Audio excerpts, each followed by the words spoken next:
우리 열방교회는 지금으로부터 36년 전이죠. 1987년 10월 17일 서울 쌍문동에서 한양교회라는 이름으로 시작이 되었습니다. 한양이라는 것, 한 마리의 양이라는 뜻으로 지어진 교회 이름이었고요.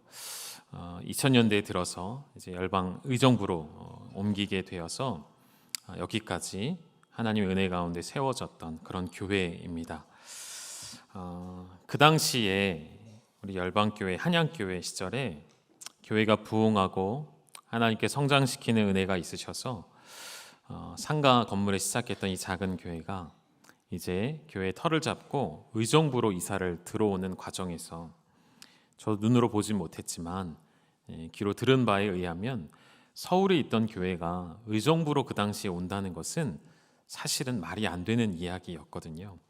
많은 분들이 반대했다고 제가 들었습니다. 그러나 지금 우리가 다시 돌아볼 때에, 지나온 걸음과 역사를 돌아볼 때에 우리 목사님과 교회 리더들의 탁월한 선택이었고 하나님의 인도하심이었다는 것을 그 누구도 부정할 수 없는 사실임을 고백하게 되어집니다.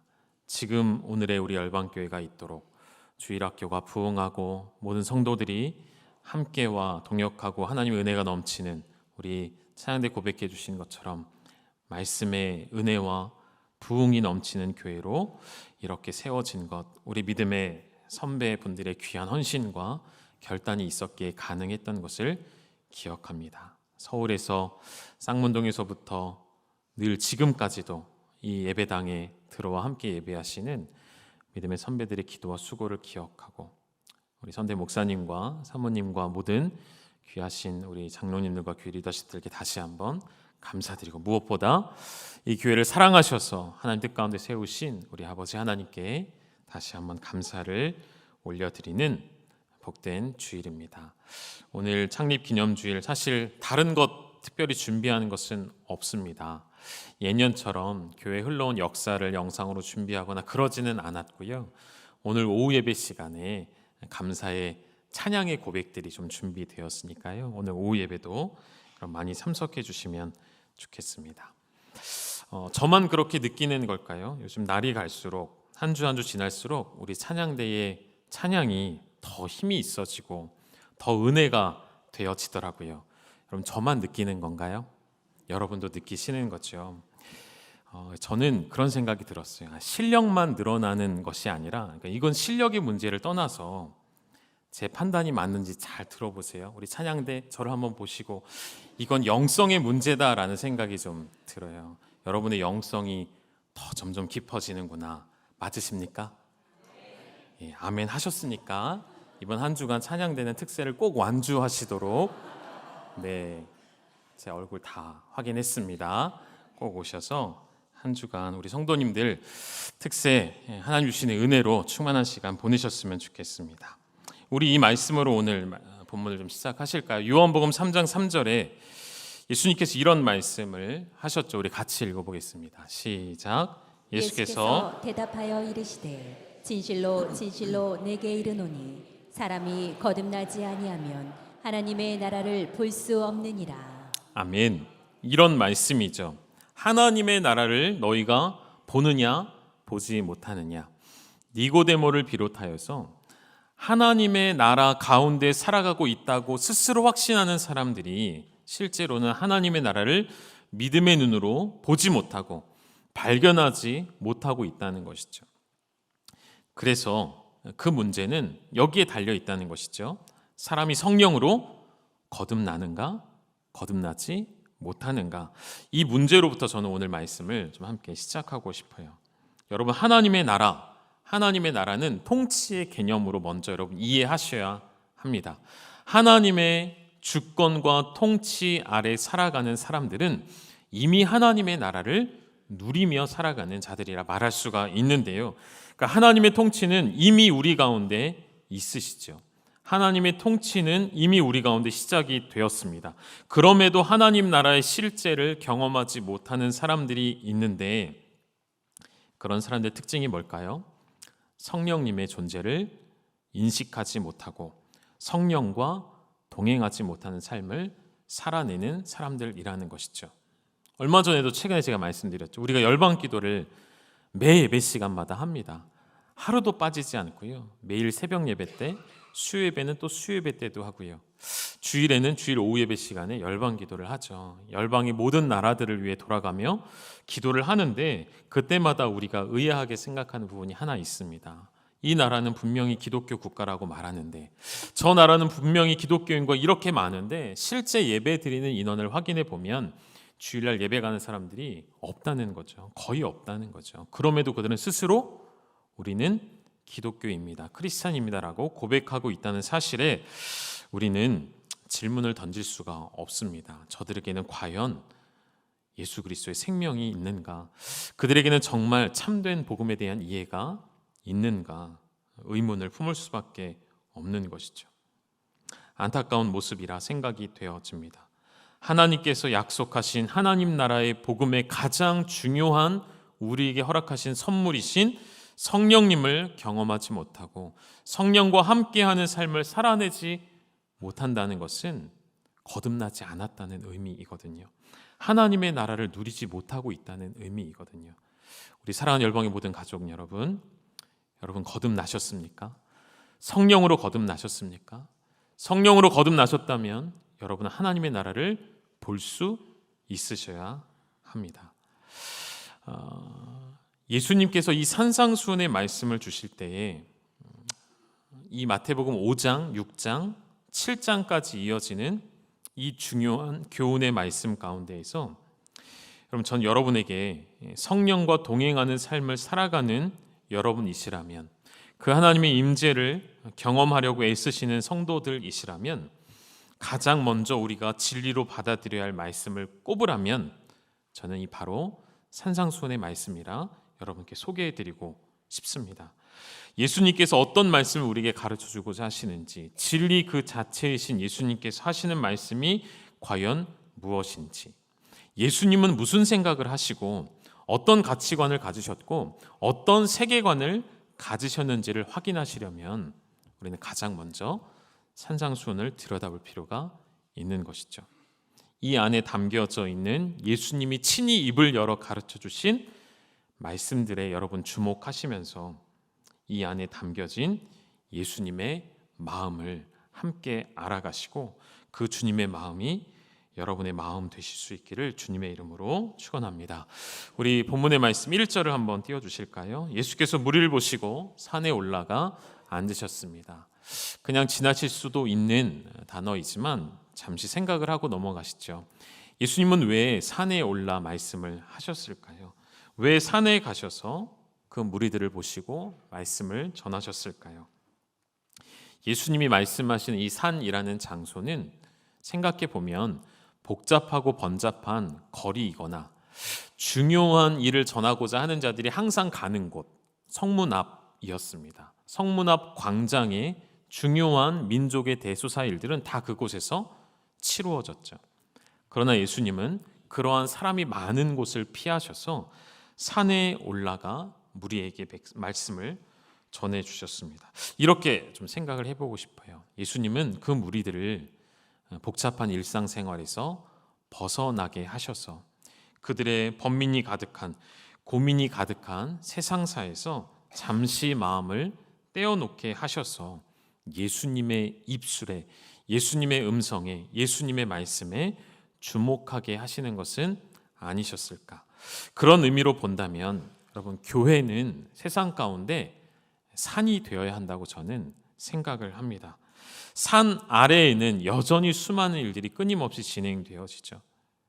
여전히 분주한 일상생활이 지속되어지고요.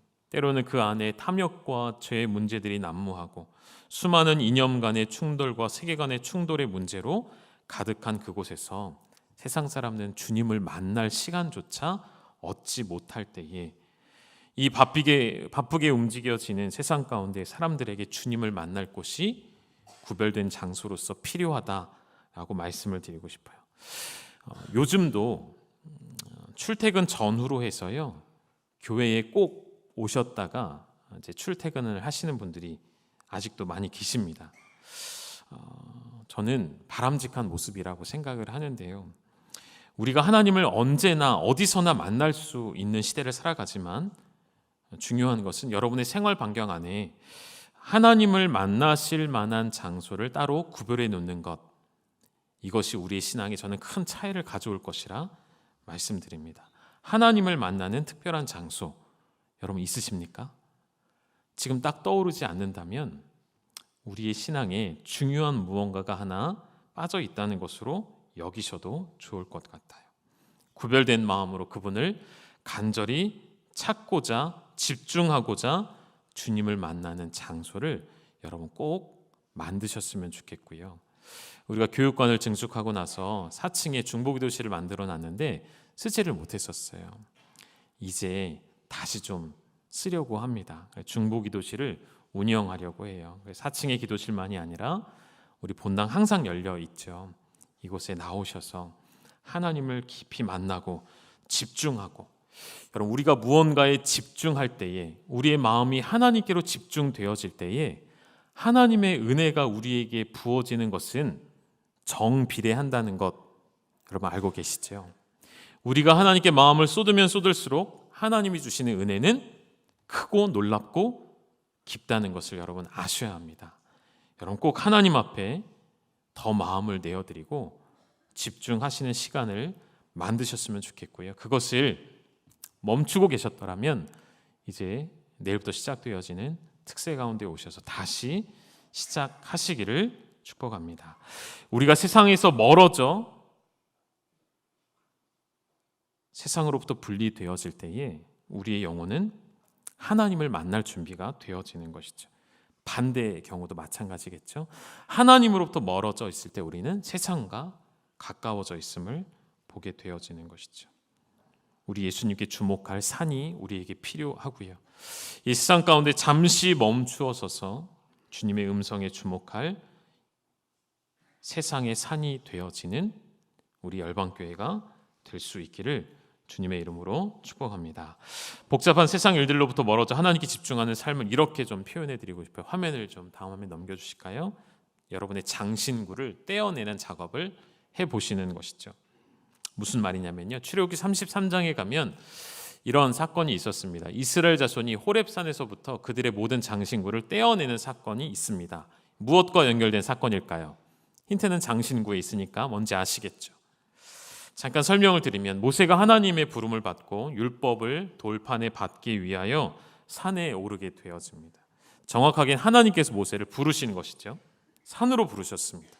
백성들과 구별된 장소로 하나님 부르셨고 그 동안에 산 아래에서 무슨 일이 있었죠? 자기들만의 축제가 벌어집니다. 모세가 더디 내려오자 자신들의 금 고리들을 빼내어 금 송아지를 만들었던 악한 사건이 있었던 본문이죠. 하나님이 그 일로 진노하셨고 하나님이 그들에게 경고하십니다. 내가 너희에게 가나안 땅을, 그 젖과 꿀이 흐르는 땅을 약속대로 주겠지만 나는 너희와 함께하지 않겠다라는 무서운 경고를 하십니다. 출애굽기 33장 3절의 말씀 한번 보실까요? 한번 우리 같이 한번 읽어보겠습니다. 시작.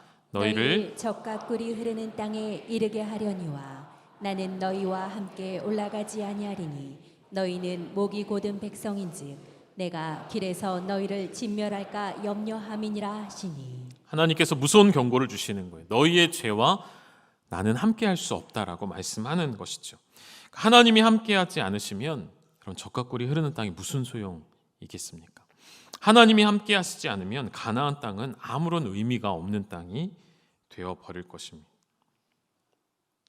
하나님의 이 징계, 문제는 이 하나님의 징계가 징계인 줄을 알지 못하는 것, 이것이 이스라엘의 가장 큰 문제였죠.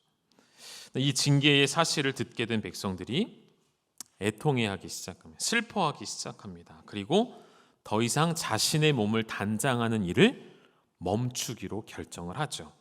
그래서 주어진 말이 장신구를 떼어내라는 말이었어요. 장신구를 다 떼어내는 그들의 모습을 보시고 하나님께서 그들의 처우를 결정하기로 말씀을 하십니다. 그래서 호렙산에서부터는 몸에 있는 모든 장신구를 다 떼어내어 버린 것이죠.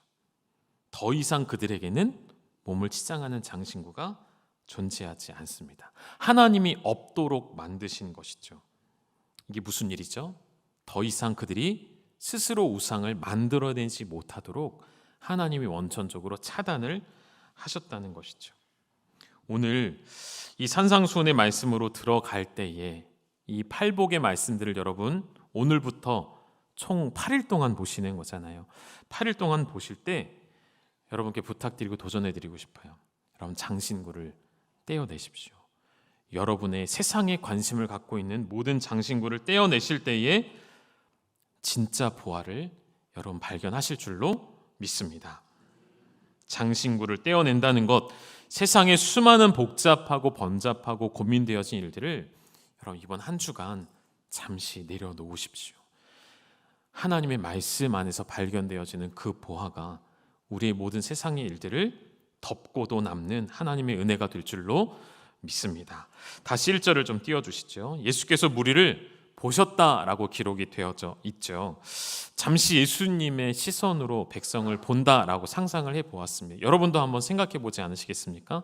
예수님의 시선을 한번 가져보시죠. 예수님의 눈으로 무리들을 한번 보십시오. 무엇이 보일까요? 예수님을 따라온 무리들은 무언가 다 결핍이 있는 사람들이 대부분이었습니다. 예수님의 눈으로 볼 때에 그들의 모든 상황을 아시는 주님 앞에 그들의 굶주림이 보였을 것이고요. 그들의 낫지 못하는, 낫지 않는 질병을 보셨을 거고요. 그 영혼들 가운데 소망이 없음을 주님이 보셨을 것입니다. 그래서 그들에게 가장 필요한 것이 무엇인지를 아시는 주님께서 가장 먼저 가장 중요한 것을 말씀하셨겠죠. 그것이 무엇일까요? 바로 하나님이 주시는 복이 무엇인지를 그들에게 가르쳐 주십니다. 5장 2절에 보면 예수님이 입을 열어 가르치셨다라고 되어 있어요. 입을 여셨다는 것, 이 기록이 되어 있다는 것은 무엇을 의미할까요? 예수님의 입술을 주목하라는 것이죠. 다른 것 다 내려놓고, 다른 환경 다 내려놓고 예수님의 지금 입술에 선포되어지는 말씀에 주목하라는 뜻이죠. 그래서 저는 오늘 여러분에게 이 세상 그 누구보다도 탁월한 설교자를 소개해드리고 싶은 거예요. 우리 시대에도 우리나라에도 훌륭한 수많은 설교자들이 계시죠. 그러나 그와 비교할 수 없는, 단언컨대 그 어떤 설교자보다도 탁월하신 진리 그 자체이신, 말씀 그 자체이신 우리 예수님이 여기 계시니까요. 그분이 입을 여신다는 이 말씀 앞에 우리의 모든 신경을 곤두세워서 예수님의 말씀을 한마디도 놓치지 않겠다는 말씀으로 오늘부터 다음 주일까지 귀를 여시고 마음을 여셔서 주목하셔야겠습니다. 주신 말씀의 첫 번째는 무엇이죠? 우리 3절의 말씀 한 번 더 같이 읽겠습니다. 시작. 심령이 가난한 자는 복이 있나니 천국이 그들의 것임이요. 아멘. 이 짧은 한 문장 속에 담겨진 깊은 의미를 같이 묵상하고 상고하고자 합니다. 여러분, 심령이 가난하다라는 예수님의 이 말씀 앞에서 우리는 이런 생각을 해볼 수가 있어요. 우리는 소유함으로 행복에 이를 수 있다고 생각해왔던 사람들이죠. 무언가를 갖게 되어짐으로, 무언가를 내가 소유하고 취함으로 인해 행복해진다라고 믿어왔던 우리의 인생인 것을 부인할 수 없죠. 어쩌면 지금도, 과거뿐만 아니라 지금도 무언가를 소유하기 위해 부단히 애쓰며 노력하며 살아가는 우리의 모습인지도 모르겠습니다. 그러나 오늘 우리가 분명하게 확인하는 것은 참된 행복이라는 것은 소유함에 달려있지 않다는 것이죠. 오히려 그것은, 그 참된 행복은 우리가 어떠한 존재가 되느냐에 달려있는 문제라는 것이죠. 심령이 가난한 자는 그래서 무언가를 소유했기 때문에 복을 얻는 것이 아니라, 또 내일도 보실 애통하는 자는 어떤 사회적 지위를 가지고 있는 사람을 말하는 것이 아니겠죠. 온유한 자는 어떤 특별한 능력을 가지고 있어서 복을 얻었다라고 예수님 말씀하시는 것이 아닙니다. 예수님이 말씀하시는 팔복의 사람은 무언가를 가진 사람이 아니라 어떠한 사람인가를 예수님은 반복적으로 설명하고 계시다는 것이죠. 이 복이 무엇인지를 보려면 원어의 의미를 좀 확인해 볼 필요가 있겠는데요. 여기서 말하는 복이라 함은 마카리오스라는 헬라어 단어를 씁니다. 세 가지의 단어로, 세 가지의 뜻으로 나누어 볼 수 있는데, 첫 번째는 우리가 알고 있는 행복한이라는 뜻이고요. 두 번째는 축복을 받은이라는 뜻이 있고요. 블레싱, 블레스드라는 뜻이 있고요. 마지막 세 번째 의미에 여러분 주목해 보시죠. 특권을 가진이라는 뜻도 이 안에 포함이 되어져 있습니다. 다시 말하면 예수님이 가르쳐 주시는 복이라는 것은요, 하나님과의 특별한 관계 속에 있는 사람들이 누리는 복이라는 것이죠. 구약에서는 이 복의 의미를 대표적으로 두 단어를 쓰는데요. 하나는 베라카라는 단어인데요. 이 단어는 세상의 모든 복을 다 통칭하는 말입니다. 물질의 복이든 건강의 복이든 이런 모든 복을 다 지칭하는 복이겠지만, 또 다른 단어인 에쉐르라는 단어가 히브리어에 하나 더 있는데요. 이 단어는 하나님의 자녀들에게 주시는 복을 의미할 때 특별히 구별되어 쓰여지는 단어입니다. 예를 들면 시편 1편의 말씀과 같이요. 우리 시편 1편 1절과 2절에 어떤 말씀인지 같이 읽어보시죠. 시작. 복 있는 사람은 악인들의 꾀를 따르지 아니하며 죄인들의 길에 서지 아니하며 오만한 자들의 자리에 앉지 아니하고 오직 여호와의 율법을 즐거워하여 그의 율법을 주야로 묵상하는도다. 아멘. 여러분이 잘 아시는 말씀, 여러분이 사랑하시는 시편 1편 1절과 2절의 말씀에서 복 있는 사람은 어떤 사람이라고 말하죠? 무언가를 갖고 소유한 사람을 지칭합니까? 아니죠.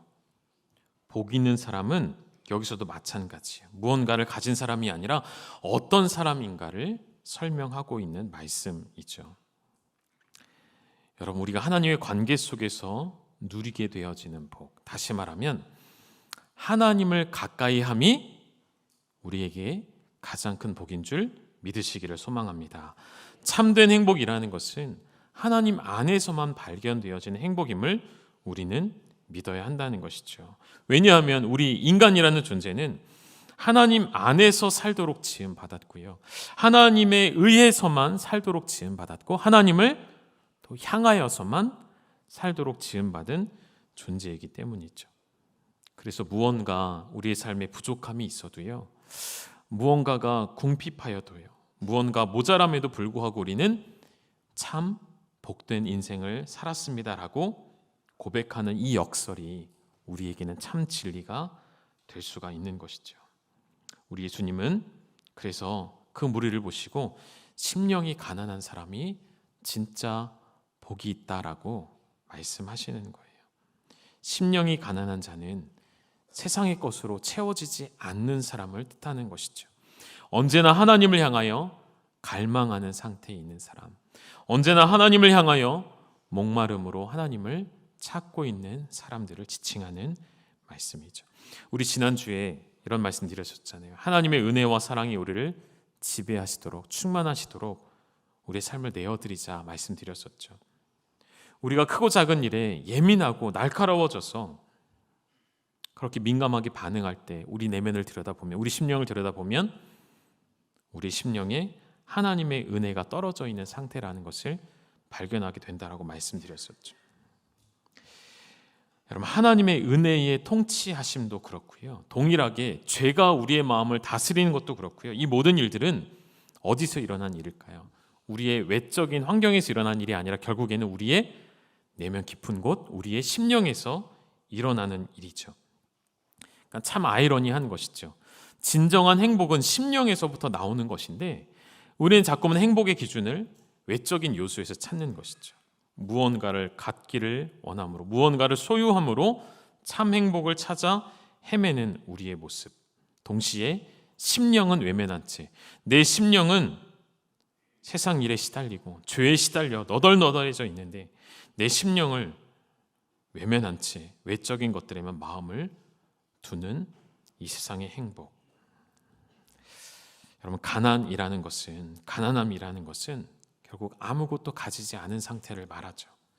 그냥 조금 부족한 정도가 아니라 아예 없는 상태를 의미하는 것입니다. 극빈의 상태를 의미하는 것이죠. 조금 뒤에 우리 원어도 한 번 더 볼 건데요, 이런 이야기예요. 여러분, 심령이 가난한 자라는 것은 하나님의 은혜와 사랑의 통치가 아니고서는 완전한 극빈의 상태에 있는 자들. 그래서 심령이 가난한 사람은 무엇을 간구하게 될까요? 하나님 외에는 나를 도울 자가 없음을, 하나님 외에는 나의 이 극빈한 마음을, 심령을 채워주실 분이 없음을 확신하는 사람이죠. 성경에 마음이 가난한 사람들이 여러 등장하는데요. 하나의 예를 좀 들어드릴게요. 마태복음 15장에 가면 예수님께서 두로와 시돈 지방을 가실 때 가나안 여인 한 명이 예수님께 찾아와 청을 드립니다. 어떤 청이었을까요?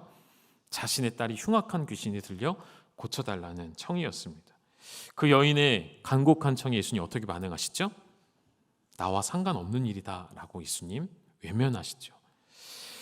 이렇다 할 반응을 보이시지 않았을 때 그 여인이 다시 어미의 심정으로 호소합니다. 우리 마태복음 15장 27절 말씀입니다.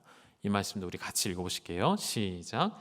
여자가 이르되 주여 올소이다마는 개들도 제 주인의 상에서 떨어지는 부스러기를 먹나이다 하니. 아멘. 여러분, 이러한 심정으로 다시 예수님께 호소했죠.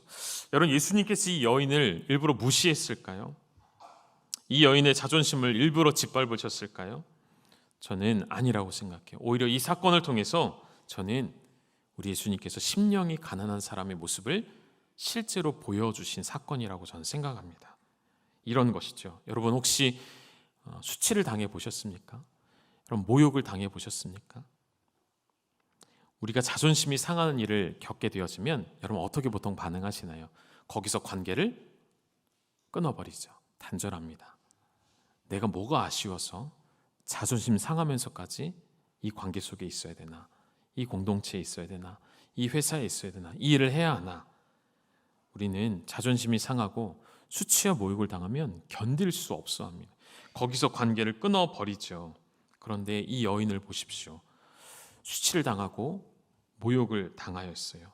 주인과 개로 비유를 당하여 이런 상황에서도 그녀는 포기하지 않고 오히려 예수님께 더 매달리죠. 왜 그랬을까요? 왜 그렇게까지 했을까요? 이 여인은 알고 있었기 때문이에요. 예수님만이 유일한 소망이시라는 것을요. 예수님만이 귀신 들린 자신의 딸을 고칠 수 있는 능력의 하나님이 되심을 이 여인은 믿음으로 확신했기 때문이라는 것이죠. 이렇게 연결시키고 싶어요, 여러분. 심령이 가난한 사람은요, 마음이 병든 사람을 지칭하는 말이 아닙니다. 심령이 가난한 사람은요, 자존심이 상할 대로 상해서 바닥을 치고 있는 사람을 말하는 것이 아닙니다. 심령이 가난한 것은 무엇을 말할까요? 믿음의 확신을 가지고 있는 사람인 줄 믿으시기를 소망합니다. 심령이 가난한 사람은요, 어떠한 상황에도 주님을 끝까지 의지하고 붙잡는 사람이라는 것이죠. 심령이 가난한 자는 세상이 우리에게 믿음을 상실케 만들지라도 하나님을 절대적으로 의지하는 사람이라는 것이죠. 여러분, 죄가 우리 안에 들어와서 했던 가장 악한 일이 무엇입니까? 하나님을 향한 절대적인 그 믿음을 깨트리고 흔드는 것이었죠. 에덴 동산 안에 거닐던 아담에게 그 불신의 죄가 찾아와서 하나님이 원래 만들어 놓으신 아름다운 선과 그 모든 계획들을 다 잃어버리게 만들었죠. 그런 죄로 가득한 우리에게 필요한 것이 바로 심령의 가난함이라는 것이죠. 심령의 가난함이라는 것은 나를 신뢰하지 않고 더 이상 나를 신뢰하지 않고 하나님만을 절대적으로 의지하게 만드는 마음의 자세라는 것이죠. 그래서 우리 예수님은 심령이 가난한 자가 복이 있다 말씀하신 것이고요. 5장 3절을 다시 한번 띄워주시면 이 가난함이라는 것은요, 헬라어를 보시면 비천한, 가난한, 그리고 파산했다라는 뜻이 담겨져 있습니다. 좀 눌러주실까요? 화면을 좀 넘겨주시죠. 이 파산은 일부 파산이 아니에요. 여러분, 완전한 파산입니다. 더 이상 스스로의 힘으로 일어날 수 없는 파산의 의미가 담겨져 있는 단어이죠. 모든 것을 잃어버린 자에게, 그래서 하나님만 의지할 수밖에 없는 자에게 예수님은 한 가지를 약속해 주십니다. 무엇을 약속하실까요? 부자가 되는 것을 약속하실까요? 잘 사는 것, 건강한 것을 약속하실까요? 그런 우리의 기대와는 다르게 주님은 다른 것을 약속해 주셨습니다. 무엇일까요? 하나님의 나라가 너희 것이 될 것이다 라고 말씀하십니다. 이 하나님의 나라는 두 가지 의미로 여러분 받아들이셔야 돼요. 이것만 이야기하고 말씀을 마칠게요. 첫 번째는 미래로서 다가오는 천국이고요. 또 하나는 현재 우리가 누리게 되어지는 천국 하나님의 나라, 둘 다 여러분이 보셔야 합니다. 미래의 복으로서 주어지는 하나님의 나라는요, 아직 완성되지 않은 마지막 때에 완성될 하나님의 나라를 고대하고 소망하는 복을 의미합니다. 그 날에, 주님 다시 오시는 날에, 우리 지난주에 말씀드렸죠, 우리 건강한 종말론적 신앙을 가지시라 말씀드렸었죠. 그날에 우리의 모든 죄와 우리의 모든 비참에서 우리를 완전하게 구원해내시고 모든 죄와 고통에서 해방시키실 복을 사모하는 마음으로서 이 천국을 받으셔야겠고요. 또 하나는 현재로서 누리는 하나님의 나라이죠. 여러분, 하나님의 나라는 이미 왔습니다. 그렇죠? 이미 왔으나 아직은 완성되지 않은 하나님 나라인 것을 우리가 알고 있죠. 종말에 이루어질 하나님의 나라가 이미 세상 가운데 임하셨어요. 이미 시작이 되었어요. 여러분, 하나님의 나라는 통치의 개념으로 보시라고 했죠. 하나님의 통치는 이미 시작이 되었습니다. 완성을 향해 달려가고 계시다는 것이죠. 그래서 이 세상 가운데 이렇게 표현하면 좋아요. 침투에 들어온 하나님의 나라로 인하여서 우리는 완성될 하나님의 나라를 꿈꿀 수 있게 되었고, 소망할 수 있게 되었고, 믿음으로 확신할 수 있고 누릴 수 있게 된 것이죠. 그것을 우리 안에 가능케 하시는 분이 바로 성령님이시라는 것이죠. 성령님으로 거듭나야 뭐 할 수 있다고 그랬죠? 하나님의 나라를 볼 수 있으니까요. 사랑하는 여러분, 심령의 가난함, 심령의 비워짐은 결코 세상의 것들로 채울 수가 없습니다. 세상의 것들로 채우고자 했던 우리의 모든 시도와 노력들을 오늘 멈추시고 하나님께서 주신 이 말씀, 예수님의 입을 열어 가르쳐 주신 이 말씀, 심령이 가난한 자에게 천국을 허락하시는, 하나님의 나라의 통치를 허락하시는 그 주님의 말씀을 오늘 기억하셔서 오직 하나님의 은혜로만 채우고, 은혜가 아니면 만족할 수 없음을 고백하시고, 하나님의 은혜가 아니면 살아갈 수 없음을 고백하고 인정하는 믿음의 사람들로 하나님만 찾는 거룩한 주의 백성들이 되시기를 주님의 이름으로 축원합니다. 함께 기도하시겠습니다. 하나님 아버지, 세상 가운데 무엇인가 얻고자, 갖고자 노력해 왔지만 그 모든 것을 가져보아도 행복은 잠시 있다 사라지고 말았습니다. 하나님, 우리에게 진정한 행복과 진정한 복은 이 땅에 있지 않고 하나님께 있으며 하나님 나라에 있음을 오늘 다시 한번 말씀을 통해 깨닫게 하셨으니 우리의 심령을 가난하게 하여 주시사 우리 심령 안에 가득 차 있는 세상의 모든 일들을 버려두고 하나님만 의지하는 믿음의 사람들로 살아내게 하여 주시옵소서. 하나님, 우리 공동체 가운데 낭망한 영혼이 있습니까? 실족하여 넘어진 영혼들이 있습니까? 하나님으로부터 멀어진 자들이 있습니까? 하나님, 그들의 심령 가운데 성령께서 찾아가 주시어서 그들의 마음을 어루만져 주시고 다시 하나님을 가까이 하는 복을 누림으로 천국이 저들의 것임이라 말씀하셨던 주님의 이 팔복의 말씀을 누리는 복된 인생으로 살아가게 하여 주시옵소서. 예수님의 이름으로 감사하며 기도 올리옵나이다. 아멘. 우리 함께 찬양 부르실 텐데요, 자리에서 우리 함께 일어나셔서 같이 고백하시도록 하겠습니다. 심령이 가난한 자는, 심령이 가난한 자는 천국이 저희 것이요, 애통하는 자는 애통하는 자는 복이 있네, 위로를 받을 것이요, 온유한 자, 온유한 자 복이 있나니 땅을 기업으로 받겠네. 의에 줄이고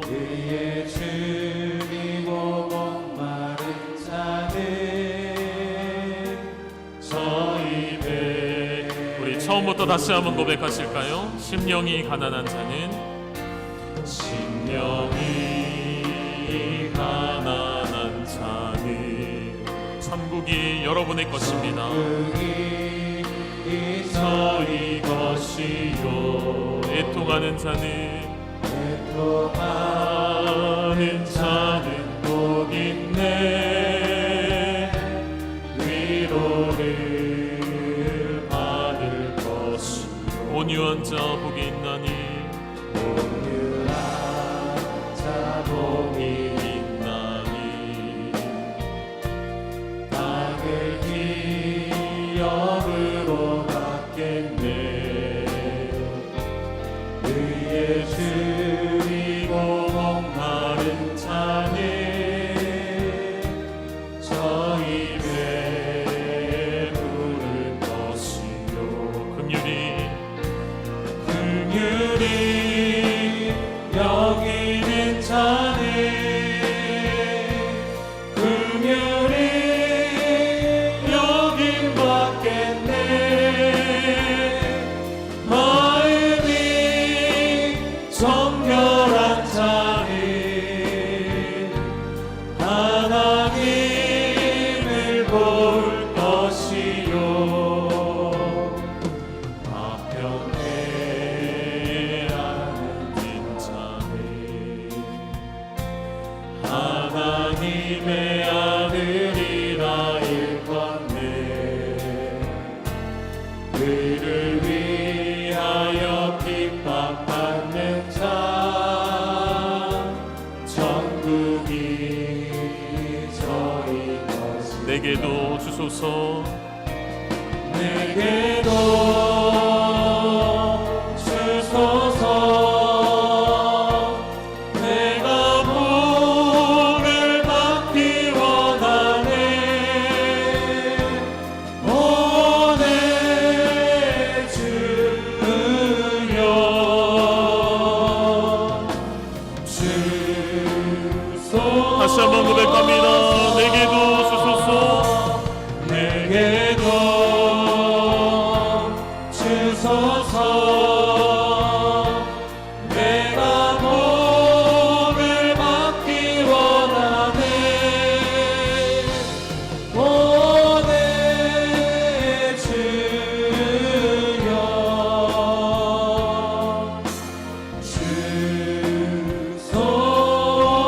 주소서. 우리 함께 주신 말씀을 붙잡고 기도할 때에 먼저 여러분 안에 가득 차 있는 세상의 것들을 하나님 앞에 내려놓기를 결단하십시오.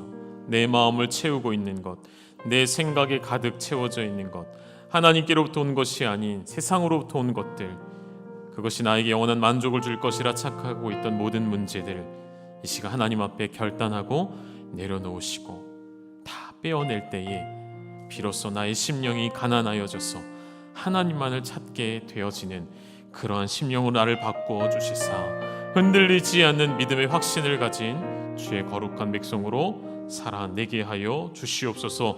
하나님의 나라를 볼 수 있는 믿음의 눈을 내게 허락하여 주시옵시고 성령으로 거듭나 하나님의 나라를 누리는 백성으로 살아내게 하여 주시옵소서. 이러한 마음으로 우리 시간 통성으로 함께 합심하여 기도하며 나아가시겠습니다.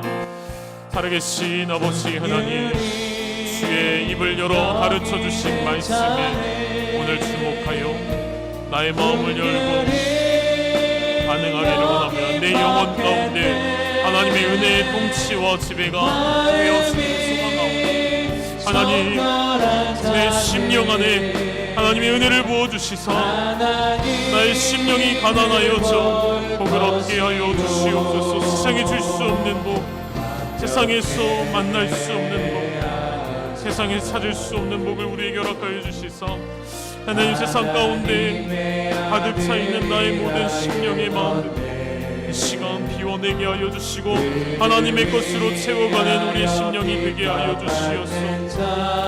심령이 가난한 자는 믿음의 확신을 가진 자라 말씀하셨으니 하나님, 완전히 죄로 인하여 파산한 나의 심령 가운데 오직 하나님의 은혜만으로 살 수 있게 되었으니 그 하나님의 나라를 이 시간 맛보게 하여 주시고 마지막 날 완성될 하나님의 나라를 꿈꾸는 믿음으로 살아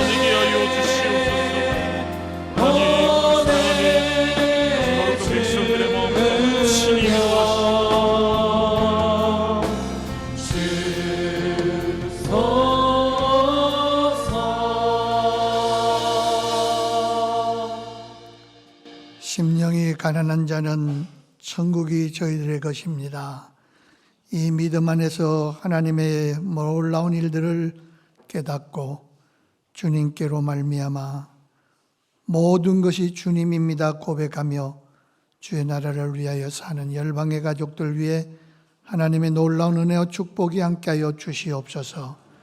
이제도 우리 주 예수 그리스도의 은혜와 아버지 하나님의 극진하신 사랑과 성령님의 위로 교통 역사하심이 땅의 것이 아닌 하나님의 것으로 진정 더 갈급해하고 찾기를 원하는 열방의 모든 가족들 위해와 이 자리에 같이 참여치 못한 있는 처에서 하나님을 바라보고 역사하는 모든 성도들 위해 또 죄악 가운데서 빠져서 세상을 통하여 주님을 볼 수 없는 그런 무지한 인생들 위해 하나님이 모든 것을 깨닫고 믿음의 길을 살기를 다름질 칠 수 있도록 주님 인도하시고 역사하시는 이 민족들 위해 하나님의 놀라운 은혜와 축복이 이제로부터 영원토록 함께 있을지어다. 아멘.